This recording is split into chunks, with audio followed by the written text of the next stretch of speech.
다비다야 일어나라 이런 제목으로 사도행전 9장 32절에서 43절 말씀 우리 함께 나누도록 하겠습니다. 오늘 본문은 바울 외에 다른 사도들이 스데반의 순교 이후에 어떻게 어떤 활동을 하고 있었는지를 살펴볼 수 있습니다. 특히 베드로가 이 다른 사도들 중에서도 특히 베드로가 스데반의 순교로 흩어진 초대 교회 성도들을 찾아다니면서 신방하고 또 복음을 전하는 가운데 생긴 두 가지 놀라운 일, 방금 읽은 것처럼 8년 동안 중풍을 앓던 애니아라고 하는 여인을 고친 사건과 또 죽어서 시체가 되었던 다비다라고 하는 여제자를 말씀으로 살린 일을 볼 수가 있습니다. 참 이 두 사건, 베드로를 통해 일어난 이 두 사건을 통해서 성삼위 하나님의 놀라운 참 이 복음이 믿는 제자들을 통해 어떤 방식으로 역사하시는지 하는 것을 볼 수가 있습니다. 참 이를 보면서 우리도 또 예수님의 제자들처럼 또 이렇게 놀라운 복음의 능력을 경험하는 우리의 삶이 되기를 간절히 소망해 봅니다. 오늘 이 두 여인을 살리는 모습을 통해서 우리가 참 깨닫게 되는 것은 이런 일들이 어떻게 일어났을까 하는 것인데, 이런 큰 놀라운 다비다와 애니아라고 하는 여인이 일어나게 된 것은 먼저는 이 사도 베드로의 믿음이 있었기 때문이다 하는 것을 보게 됩니다. 그래서 34절이나 40절에 보면 베드로가 애니아에게 예수 그리스도께서 너를 낫게 하시니 일어나 내 자리를 정돈하라 이렇게 말하고 있고, 또 다비다에게도 시체가 된 그 다비다에게도 향하여서 40절에 보니까 일어나라 하고 말을 할 때 그가 눈을 떠 베드로를 보고 일어났다 이렇게 되어 있습니다. 여기에 보면 중풍병으로 침상 위에 누워서 거동을 못한 지 8년이나 되는 애니아라는 여인에게 사실 베드로가 일어나 내 자리를 정돈하라고 이렇게 말하고 있는데요. 중풍이라는 병은 중풍병이라고 여기 나오지 않습니까? 33절에. 중풍병이라는 병은 내 혈관이 막히거나 터져서 내가 망가지고 또 몸의 일부를 쓸 수 없게 되는 그런 병이지 않습니까? 그래서 몸의 일부를 못 쓰게 되면 그 부분이 점점 근육이 굳거나 사라져서 힘이 없고, 그래서 휠체어에 휠체어를 타거나, 요즘은 있지만 그때는 없었겠죠.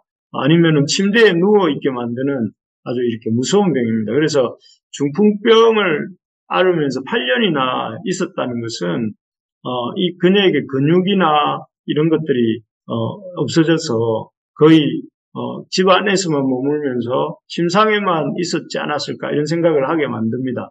그런데 그런 그녀를 향하여서 애니아라고 하는 여인을 향해서 베드로가 일어나 내 자리를 정돈하라 하는 말은 참 이 황당한 도대체 일어나서 걸을 수 있으면 나같이 일어나 걷지 못하니까 누워 있는 사람인데, 그런데 마치 그 사람이 일어날 수 있는 사람처럼 내 자리를 걸어가라 이렇게 말하는 것이죠. 그래서 마치 달팽이 보고 이렇게 일어나 걸으라고 하는 거하고 비슷하지 않나 이런 생각을 해봅니다. 어쨌든 또 그런 뿐만 아니라 40절에는 병이 들어 죽은 시체를 향해서 다비다야 일어나라 하는 더 이해하기 어려운 말이 있는데, 호흡이 멈추고 그쳐지면 사람은 더 이상 사람이 아니죠. 그래서 시신을 보면 딱딱한 돌덩어리나 나무 토막 같은 경우 느낌이 있습니다. 그런데 베드로는 이런 다비다의 시체를 향해서도 살아있는 사람에게 말하는 것처럼 다비다야 일어나라 이렇게 말을 합니다. 참 아주 자신감이 넘치는 이런 베드로의 모습인데, 베드로가 어떻게 이렇게 말할 수 있었을까요? 아마도 베드로가 이렇게 말할 수 있었던 것은 부활하신 예수님을 만났을 뿐 아니라 그 부활하시는 예수님의 역사하심을 아주 놀랍게 경험했기 때문입니다. 그래서 사도행전 3장에 우리 잘 아시는 것처럼 예수님이 이 능력으로 38년 된 40년 동안 걷지 못하던 그 사람을, 성전 미문에 앉아 있던 그 사람도 이렇게 오랫동안 40년 동안 걷지 못했기에 다리에 뼈밖에 남지 않았을 그 사람을 향해서 나사렛 예수의 이름으로 걸어라 했을 때 어떤 일이 일어났습니까? 그때 우리가 언젠가 본 적이 있지만 그 사람의 발과 발목이 힘을 얻고 뛰고 걷고 뛰고 하는 것을 이렇게 생생하게 경험했던 그 경험이 있었던 것이죠. 그래서 그는 지금 애니아라고 하는 8년이나 된 중풍병자에게 일어나 내 자리를 정돈하라 하고 나사렛 예수의 이름으로 선포한 것이고, 또 다비다와 같이 죽은 시체와 같은 사람을 향해서도 일어나라고 이렇게 말할 수 있었던 것입니다. 마치 예수님께서 죽은 지 나흘이 지나서 썩은 냄새가 나는 그 나사로의 시체를 향해서 그렇게 말씀하셨던 것처럼 그런 담대함을 가지고 이렇게 선포한 것이죠. 정말 그렇습니다. 우리가 마음으로 불신하고 또 의심할 때는 불신의 결과를 얻지만 주님의 부활하신 주님을 의지하고 또 그 주님을 믿음으로 베드로처럼 이렇게 담대하게 부활의 능력을 의지하고 나아갈 때에 이런 놀라운 능력들이 나타나는 줄로 믿습니다. 우리도 이렇게 베드로처럼 이런 부활하신 주님, 또 우리가 생각할 때는 도무지 일어날 수 없다고 생각하는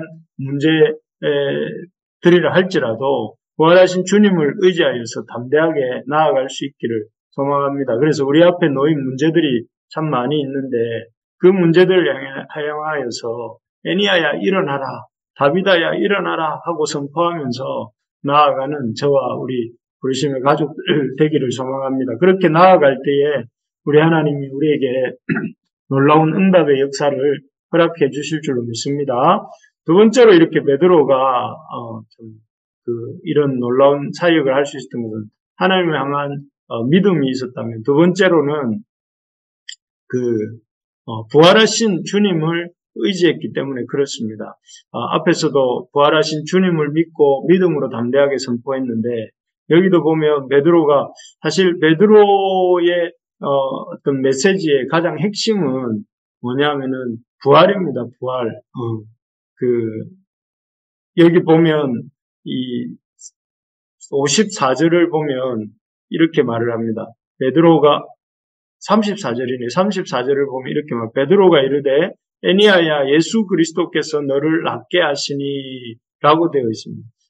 여기서 보면 베드로는 자기가 이 애니아를 낫게 하는 것이 아니라 예수 그리스도께서 너를 낫게 하신다 하고 이렇게 선포합니다. 예수 그리스도께서 너를 낫게 하시니 일어나 내 자리를 정돈하라 이렇게 말을 하고 있습니다. 자기 이름이 아닌 부활하신 예수 그리스도께서 애니아를 낫게 하신다 하는 것이죠. 사실 이 부활하신 주님에 대한 메시지는 모든 사도들의 공통 메시지였습니다. 사실 부활이 실제적으로 일어난 사건이고 또 이 부활하신 주님을 제자들은 너무나 선명하게 만나지 않았습니까? 부활하신 후 40일 동안이나 제자들은 주님의 가르침을 새롭게 받았고 또 그 부활하신 주님의 어떤 능력이 아까 말씀드렸던 안전뱅이를 고친 사건을 포함해서 여러 가지 놀라운 어떤 주님의 현현이 나타나심이 있었기 때문에 또 그들에게는 부활하신 예수님, 또 예수님의 부활은 지식적 사건이 아니라 실제적인 사건이고 또 이미 그들의 마음 깊은 곳에 확신을 갖고 있었던 사건입니다. 그래서 이 제자들은 어디를 가든지 이 부활하신 주님의 그 임재를 확신했고 또 그런 부활의 주님을 의지하여서 이런 애니아야 일어나라, 다비다야 일어나라 하는 것과 같은 그런 메시지를 예수님의 이름으로 선포할 수 있었던 것입니다. 그래서 그들이 가는 곳마다에서 이런 주의 어떤 이 놀라운 이적들이 나타났는데요.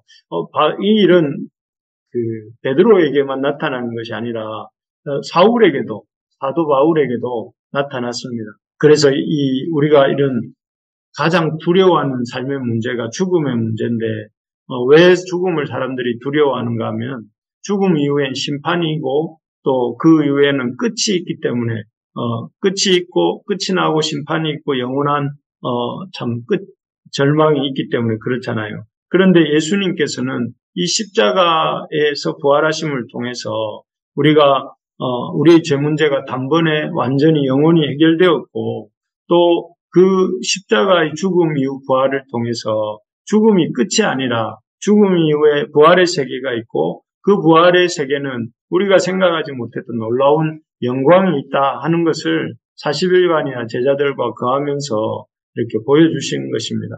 그래서 이 사실의 기초에서 베드로가 지금 다비다에게 일어나라고 명하고 있는데 우리가 이 사실을 붙잡을 수 있기를 바랍니다. 주님에게 우리 주님의 생명의 복음이 우리가 부활을 믿는다는 것은 우리 주님의 생명의 복음이 우리에게 있고 또 우리에게 죽음과 같이 불가능해 보이는 이래도 부활의 주님이 역사하시면 참 놀랍게 변화될 수 있다 하는 것입니다. 그래서 우리가 참 이 부활의 주님, 사도들이 의지했다는 것은 사도들만 의지해야 된다는 것이 아니라 우리도 이런 부활의 주님을 의지하고 이런 부활의 능력을 선포하면서 그 부활을 이렇게 부활의 힘을 덧입고 영광을 덧입고 나아가야 된다 하는 것입니다. 마지막으로 이 베드로가 놀라운 참 이 다비다야 일어나라라고 하는 선포를 할 수 있었던 이유는 간절한 기도가 있었기 때문입니다. 40절을 제가 한번 읽어드릴게요.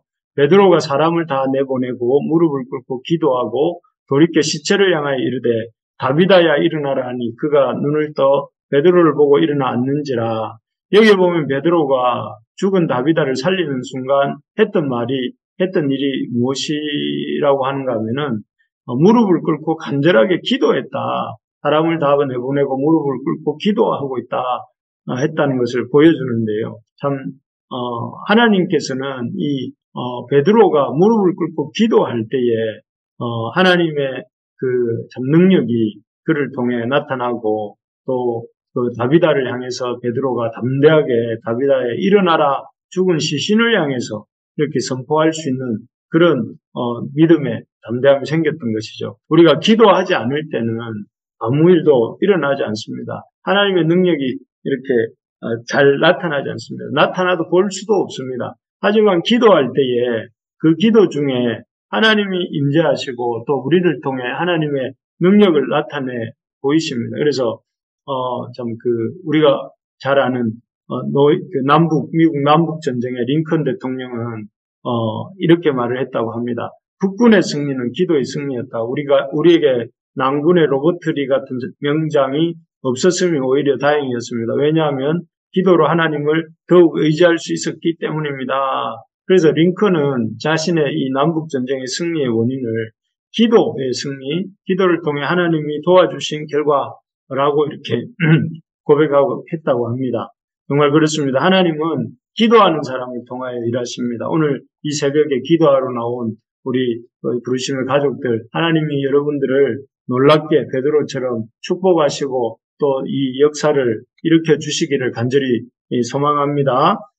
그래서 말씀을 맺겠습니다. 놀라운 참 바울뿐만 앞부분에는 이 스데반 집사와 빌립 집사의 이야기들이었다면 오늘은 이 베드로 사도가 참 일으켰던 두 가지 놀라운 에니아와 이 다비다를 일으킨 사건을 통해서 우리에게 무엇을 가져야 되는가? 첫째는 예수님에 대한 믿음, 두 번째는 우리에게 부활의 주님의 생명이 있음을 믿는 믿음, 세 번째로는 간절한 기도, 이러한 기도가 하나님의 역사를 일으킨다는 사실을 기억하고 오늘 이 아침에 기도할 때에 우리 예수님을 의지하고 또 부활하신 주님의 부활을 의지하고 부활의 능력이 나와 함께 있음을 믿으며 또 이 한 영혼에 대한 불쌍히 여기는 마음을 가지고 간절히 기도하는 이 시간이 되기를 간절히 소망합니다.